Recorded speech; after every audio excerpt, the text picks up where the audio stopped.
Welcome to Profiles on Nantucket Community Television, Channel 18. I'm Charlie Walters. My guest today is Jim Kweskin.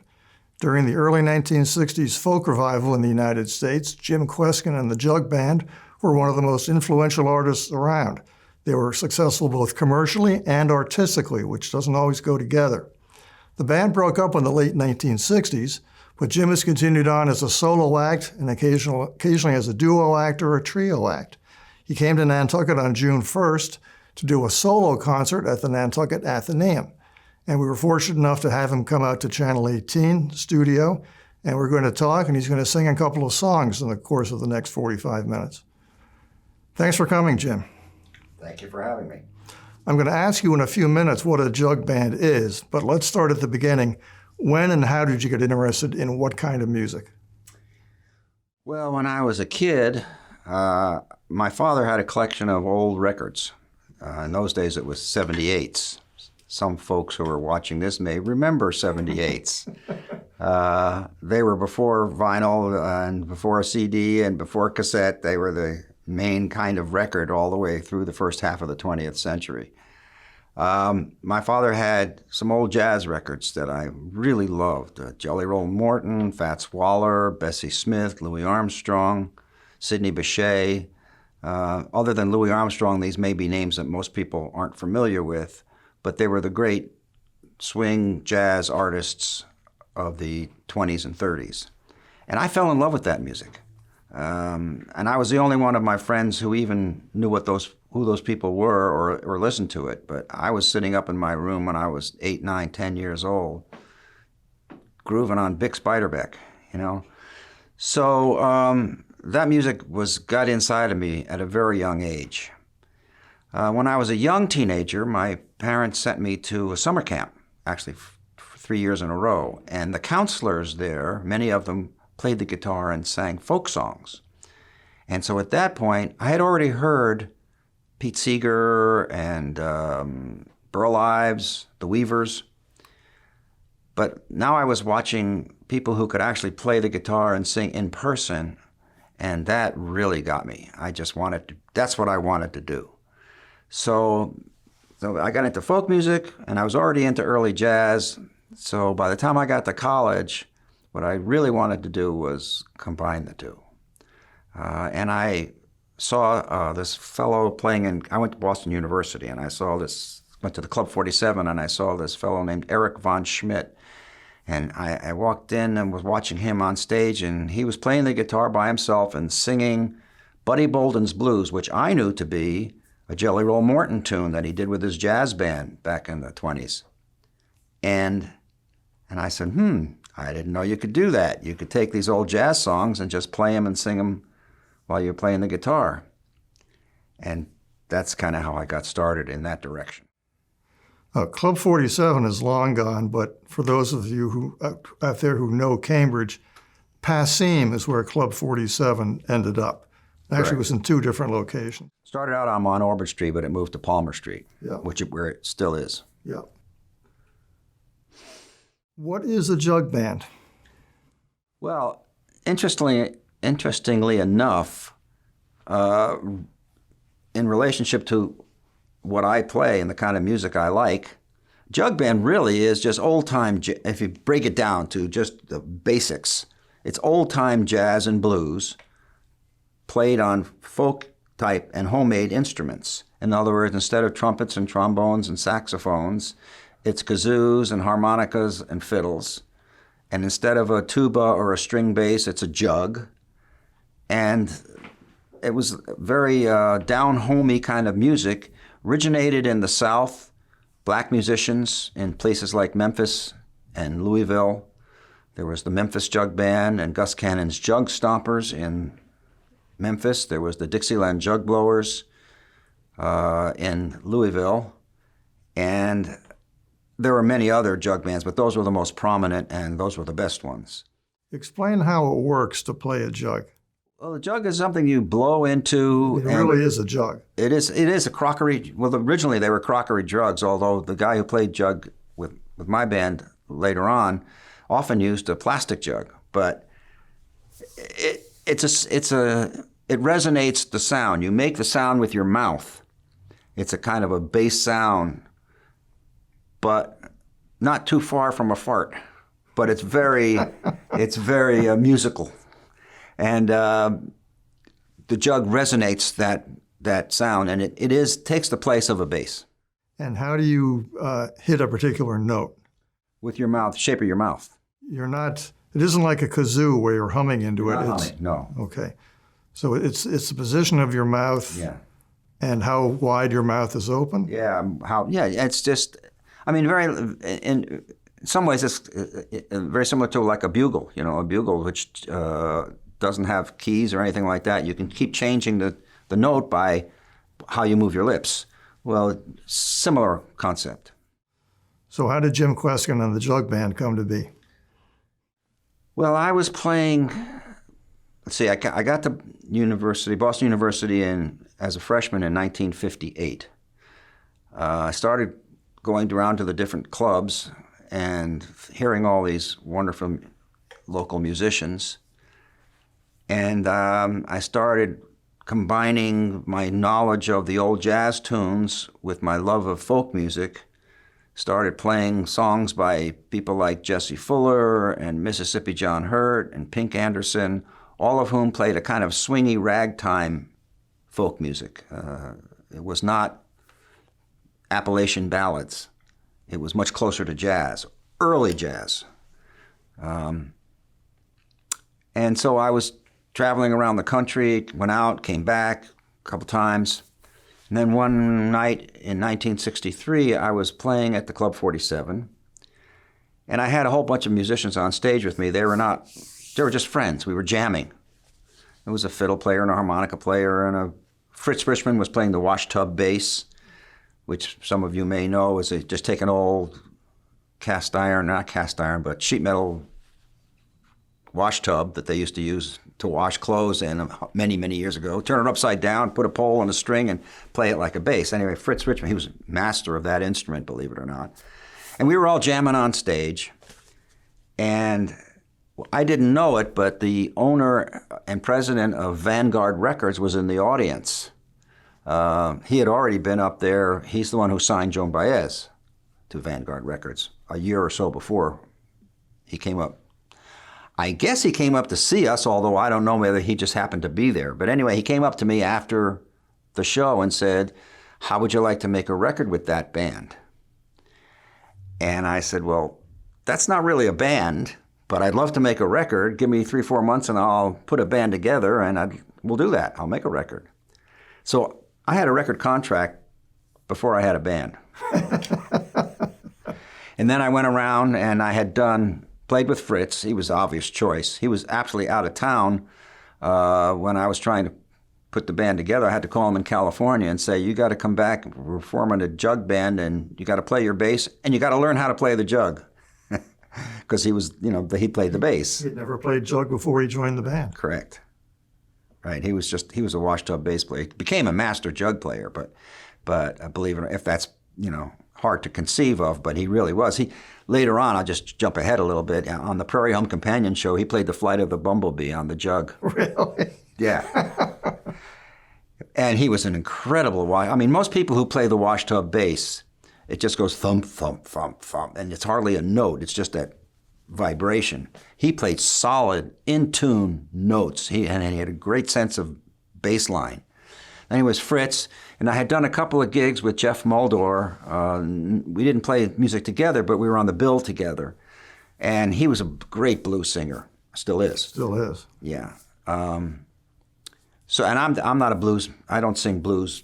I mean, maybe some up-tempo jazzy blues, but I don't sing the country blues kind of stuff that he did. So that was Fritz and Jeff and myself, and then the banjo player. I wanted a banjo player, and I asked Bob Siggins, who was the banjo player with the Charles River Valley Boys. So he became my banjo player, and then I had a friend named David Simon, who was also known as Bruno Wolf, who played the harmonica and also sang a lot of Leadbelly type songs. So that was the first jug band. We got together, we rehearsed for 3 months, worked up a whole repertoire, and made the first jug band record. And to put it in context, Vanguard Records at that time was a very big label within the context of folk music. It was the premier label in the folk music genre. Yeah, it was of course because they had Joan. Yes. That was she was their biggest artist, but they had a lot of people. You know, with I can't even remember all the Well, artists. Eric Anderson later on. Eric Anderson, Ian and Sylvia. Yeah. Buffy St. Marie. Buffy St. Marie, correct. Doc Watson. Mm-hmm. So. Well, now, there's folk music and there's folk music. There were all sorts of folk players at that time. The ones we just mentioned, but also people like Bob Dylan and Dave Van Ronk. And Phil Oakes, Tom Rush. Interesting story. I just jumped ahead. Bob Dylan. I was living in Greenwich Village at one point in 1962. I just there for a few months and gigging at the Gaslight Cafe down on McDougal Street. And Dylan had just arrived in town too, so we got to know each other. And we were in our very early 20s. And I got a gig, and so there was 4 shows a night. This went on for about 2 weeks. The first show was Peter Stampfel, who eventually formed the Holy Modal Rounders. Yes. The second set was me. The third set was Dylan. And the fourth set was the 3 of us together. Really? Yeah. And the tickets were probably $1 or $2. If that. And we used to sing Woody and Cisco songs, and I would sing the Cisco Houston harmony part, and Dylan would sing the Woody Guthrie part, and we did a bunch of those. Well, you mentioned the Gaslight and Club 47. What are some of the other venues you were playing at that time? Well, I mean, in Boston, there was the Cafe Yana, there was the Golden Vanity, there was the one in Copley Square, I've forgotten the name of at the moment. And in New York, there was Gertie's Folk City, and there was the Gaslight. And then across the country, there was the Ash Grove in L.A. There was the, in Berkeley, there was the Cabal, and there was Freight and Salvage. I think Freight and Salvage was a little bit later, though. Anyway, there was clubs all over. There's clubs in most college towns in the 60s, especially the early to mid-60s, had at least 1 or 2 folk clubs. So you could travel around, go to Minneapolis or go to Ann Arbor, Michigan or Bloomington, Indiana. They almost all had a folk club. Now, most of the other folk players at that time, correct me if I'm wrong, were solo performers. Correct. The group Well, groups were not the norm. They were there, but they were not the norm. That's not quite accurate, and I'll tell you why. Because there was a lot of the imitation and groups formed to be similar to the Kingston Trio. It was a whole different kind of approach to folk music. It was a much more commercial, popular approach to folk music. They wore uniforms, striped shirts or whatever they had, and they had their set pattern, and they would take these traditional folk songs and make them into pop songs. Which I wasn't particularly fond of that music, but I was grateful that it was popular because it made the whole genre of folk music popular in the country, and my band fit into that basic genre, so there was clubs and recordings open and available to us. So we were lucky, actually, because I formed a kind of folky band at a time when folk music was quite popular, and the people who were popular, the most popular, were Peter, Paul, and Mary, and the Kingston Trio, and the Highwaymen, and the Journeymen, and all these other commercial folk acts. So there were quite a number of those kinds of groups. It's one thing to be a good singer. It's one thing to be a good instrumentalist. But being a band leader was a whole different skill set. Obviously, you did that well, but talk a bit about that. Well, our band was very democratic. We all had a lot to offer. Everybody chipped in. I wasn't a dictator. And we did arrangements together. We'd argue a lot. No, it's too fast. No, let's do it in this key. Let's do slow. Let's do this. Let's do that. Whatever. No, I don't want to do that. But we would fight like crazy. But we'd hone a song down and get it to where we were all happy with it. And once we got it there, it usually was the best it could be for us.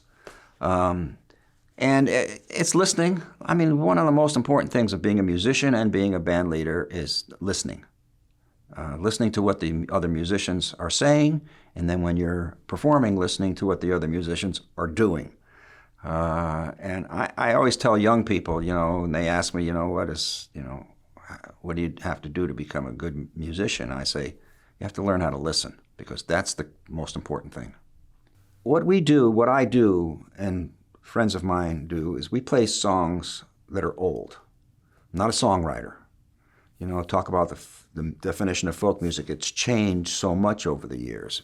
Back in the old days, a folk singer was somebody who sang traditional songs. Matter of fact, the John Jacob Niles, who played the dulcimer, and back in the 30s, if you told folks that you had written a song, then you would not be considered a folk singer anymore. Nowadays, most folk singers are singer-songwriters. Yes. He was performing, and he wrote "Black is the Color of My True Love's Hair," and he told everybody that he found it in the hills. Because if he had told them that he'd written it, then he would no longer be considered a folk singer. Interesting. But in any case, what I was going to say is that we do old songs that we got from records from the 20s and 30s, and sometimes earlier. And I was performing not that long ago, and in front of a nice audience. And I was talking to them, and I said, well, okay, nowadays if you do a song that was done by somebody else, and like if you do a Beatles song or a Creedence Clearwater song or even somebody, a Taylor Swift song, it's called covering it. Yeah. You cover somebody else because it was either written by somebody or they're known for it. Or Bob Dylan's song, you're covering it. I said, but if I do a song that was recorded 90 years ago, am I covering it?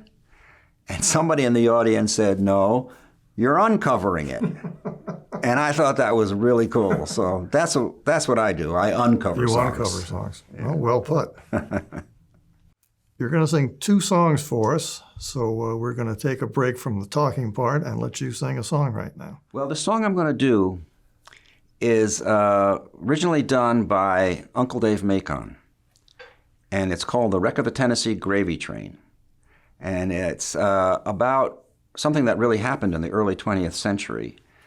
The state of Tennessee bonded $5 million for road work and bridge work. Now, $5 million is a lot of money, but you can imagine 100 years ago it was really a lot of money, like 10 times or more what it's worth. And the money disappeared between the bankers and the governor and whoever. It just was gone. It was a big scandal. So this is a song about a time when bankers and politicians used to steal people's money. Of course. Never happens anymore. That sort of thing doesn't happen anymore. Wreck of the Tennessee Gravy Train.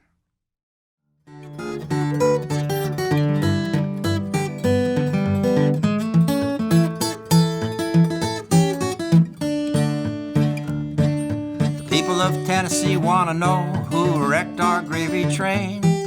The one we thought was run so well, and now who can we blame? We want to know who greased the track, started her down the road. Same old train contained our money to build a highway road.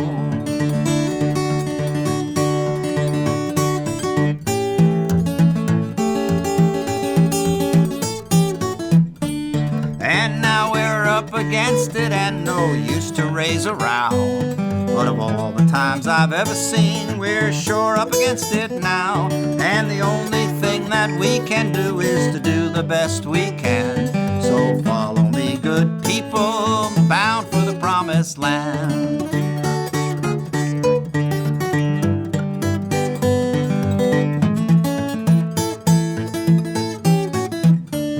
Well, I could be a banker without the least excuse, but look at the treasure of Tennessee and tell me what's the use. We lately bonded Tennessee for just $5 million. The bonds were issued and the money tied up, and now we're in tough luck. And now we're up against it and no use to raise a row. But of all the times I've ever seen, we're sure up against it now. And the only thing that we can do is to do the best we can. So follow me, good good people bound for the promised land.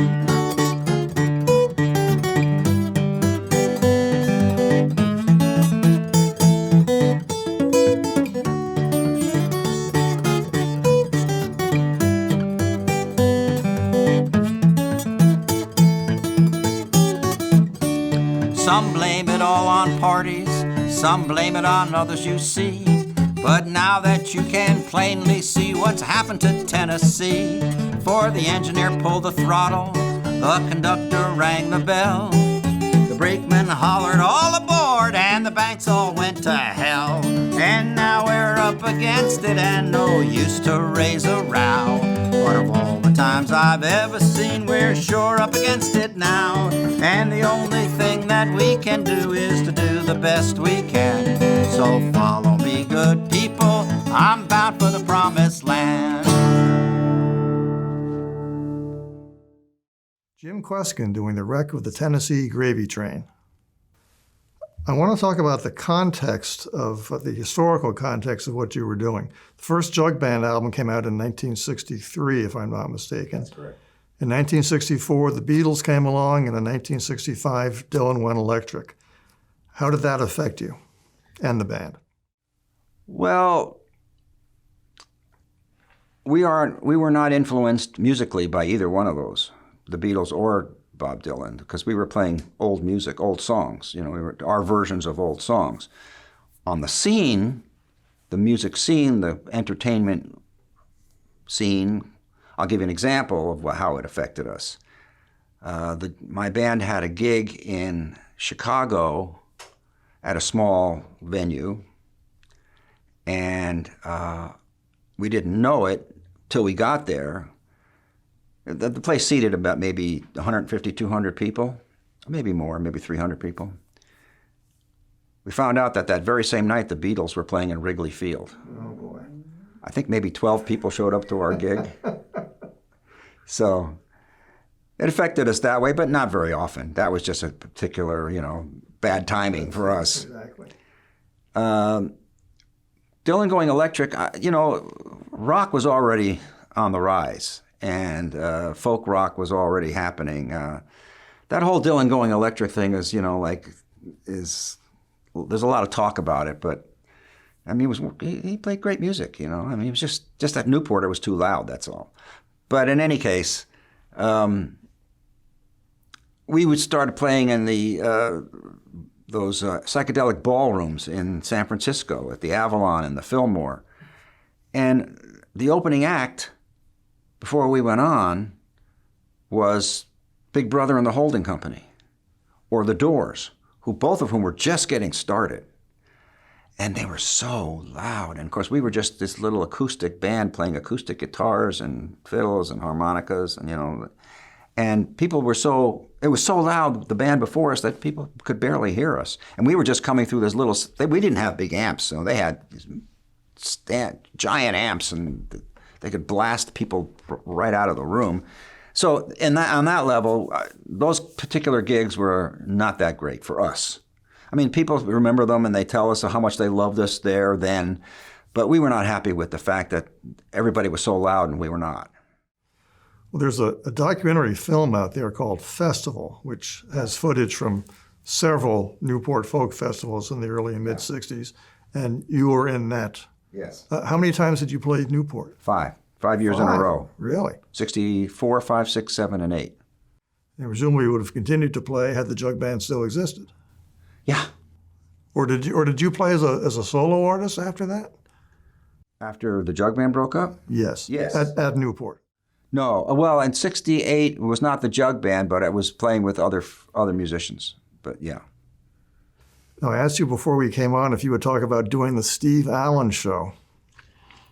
Well, in 1964, we were booked to do the Steve Allen Show, which was at that time one of the 2 nighttime entertainment shows that were on after 11 o'clock at night. Very similar to what now, it used to be Letterman and Leno, and then now it's Jimmy Fallon and Stephen Colbert and Kimmel and Fallon and like that. It was that kind of a show, a nighttime where the host would talk and then he'd bring guests on and all that kind of stuff. It was a very big deal. For one thing, it was a longer show.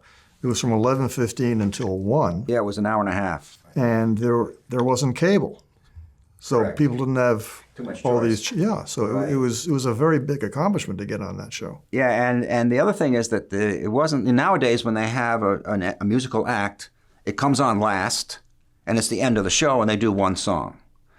On the first Steve Allen show, we were the first guests, and we did 3 songs. And then the second Steve Allen show, we did 2 songs, and the third Steve Allen show, we did 2 songs. So there were 7. I actually have video of it. I have it in my collection of us on the Steve Allen show. We did 7 songs on 3 shows.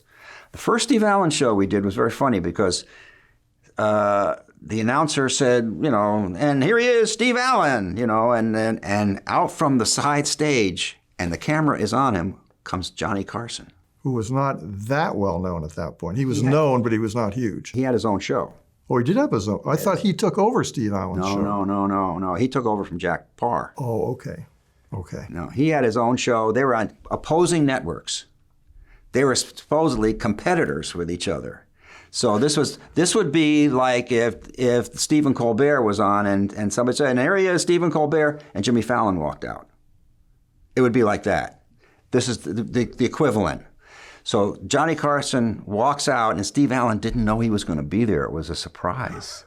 And he just went crazy. They started laughing, and then they sat down, and they talked to each other, and they were, the comedy patter back and forth. And then Steve says, oh, we have this musical guest. And so we did one song, and then they both came over and played with us. And Johnny Carson played kazoo with the Jim Kweskin Jug Band. That was fun. I'll bet it was. Now, you dissolved the band in 1968, Correct. and that was your decision. Correct. The first 4 years of the Jug Band were magic. I loved every minute of it. It was growing and advancing and a challenge, and the music was exciting. By the 5th year, I was starting to get tired of it. It was getting repetitious. We were starting to imitate ourselves. We were starting to get to a place where we were, I don't know. It just wasn't. It wasn't fun anymore. It wasn't something I loved doing. I stopped loving it, and so I decided, after some number of things had happened in my life, which I can go into, but personal stuff that made me realize that I needed to be doing something, moving in a different direction, musically and personally. And so I broke up the band. Now, at your peak of touring, how many nights a year would you be out doing concerts? Oh, I don't know. 100 maybe? 100? Maybe, something like that. And the rest of the time, would you take long breaks, or would you... Between concerts, would you be rehearsing and recording and? Correct. The second, yes, rehearsing and recording. Although I had a family. I had a wife and kids, and raising little kids and stuff. So I had a personal life, that also took a lot of my time, rightfully so, with my children. So it was my personal life also was obviously extremely important to me, and the more time I could spend with them, the better. I mentioned you did 6 albums with the Jug Band, not counting greatest hits albums. Is that right? Let me see. First one, Jim Kweskin Jug Band. The second one was Jug Band Music. The third one was called Sea Reverse Side. The fourth... Relax Your Mind is in there somewhere. That's not the Jug Band, really. That was a solo album? Well, no, it was just a trio. It was Fritz Richmond on washtub bass, Mel Lyman on harmonica, and me. It's kind of like the Jug Band. And then we moved over to Reprise and did the Garden of Joy album on a different label, Warner Reprise.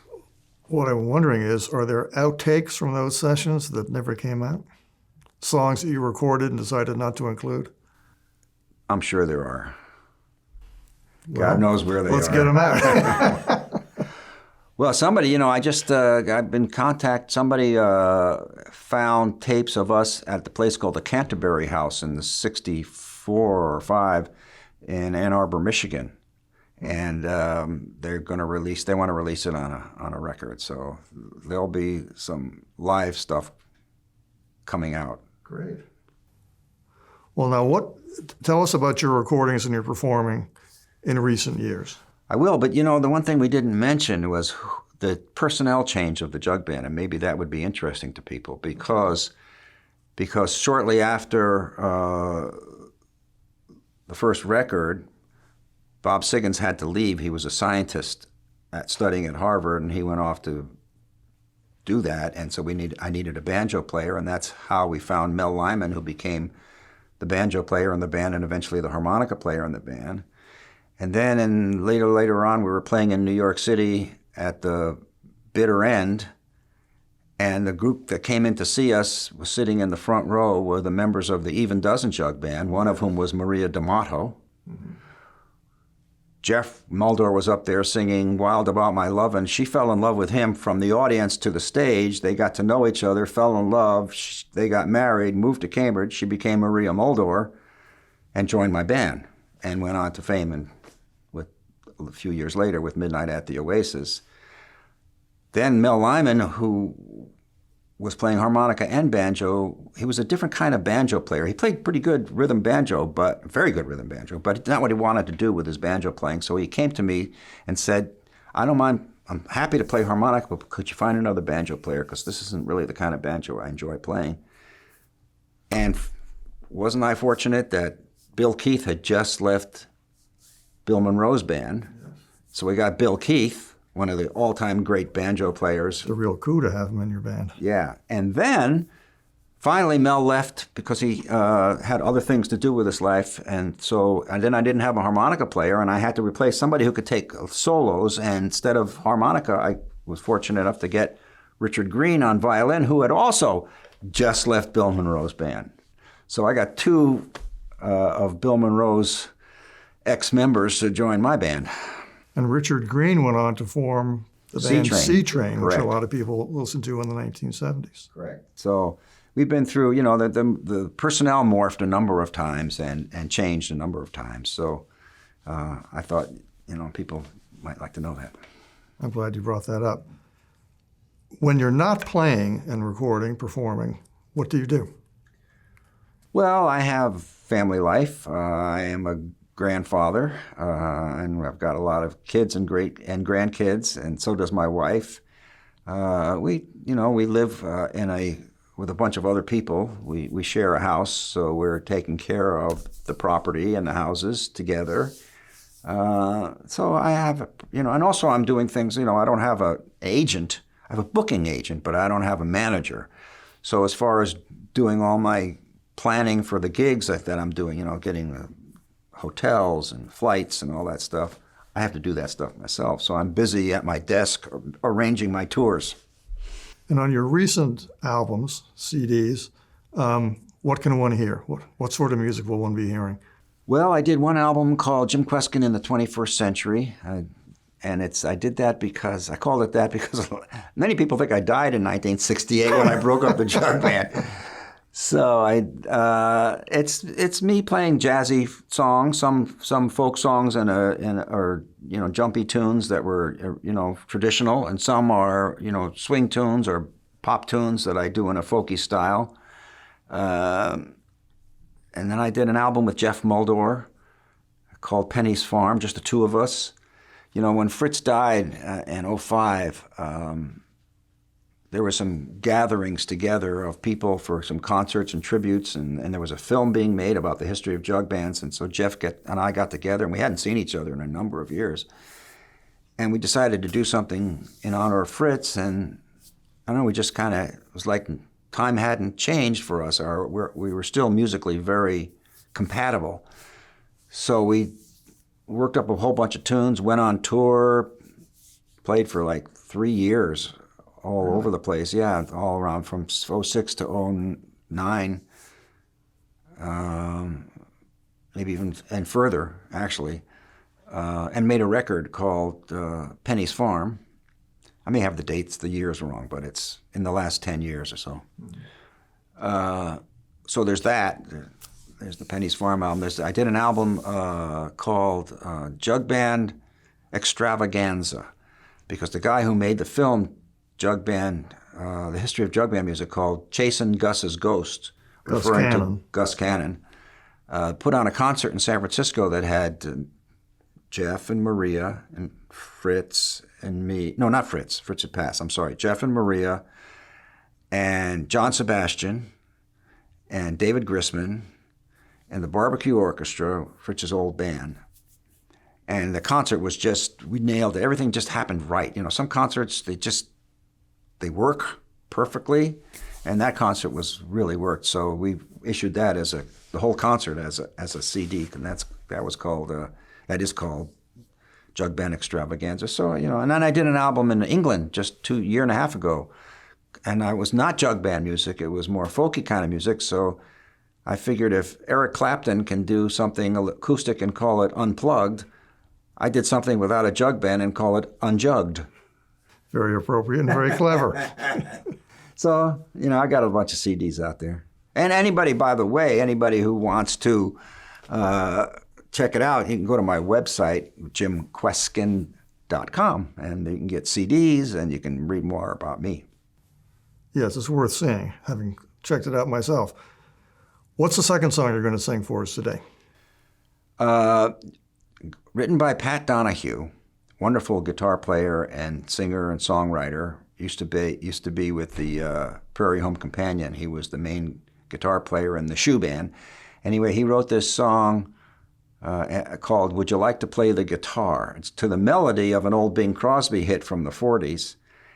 And if anybody has ever gone out on the street or on a bar and tried to pass the hat and just play music, they'd especially appreciate this song. Would you like to play the guitar?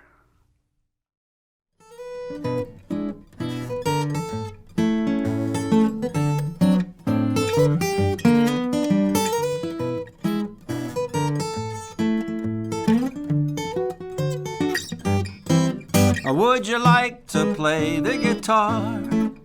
Take your money home in a jar from a coffee house or a bar.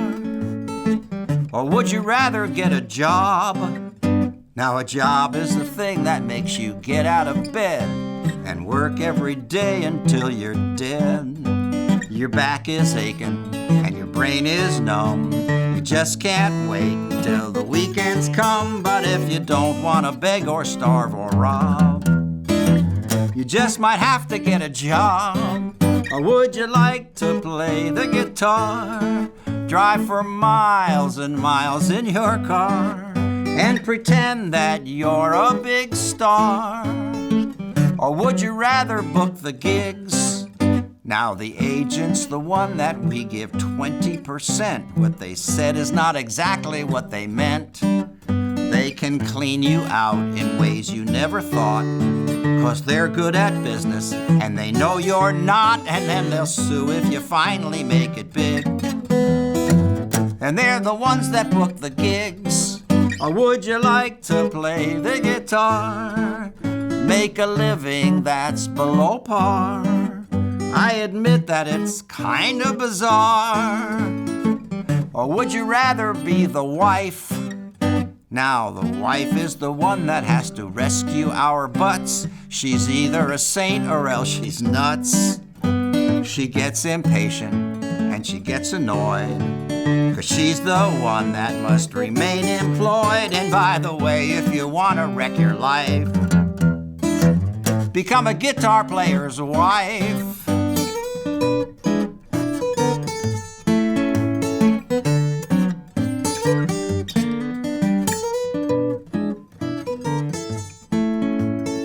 A crazy guitar player's wife. And all the monkeys aren't in the zoo. They can be trained to play guitar too. They might play a whole lot better than you. So even if you don't go far, you could be worse off than you are. At least you're playing your guitar.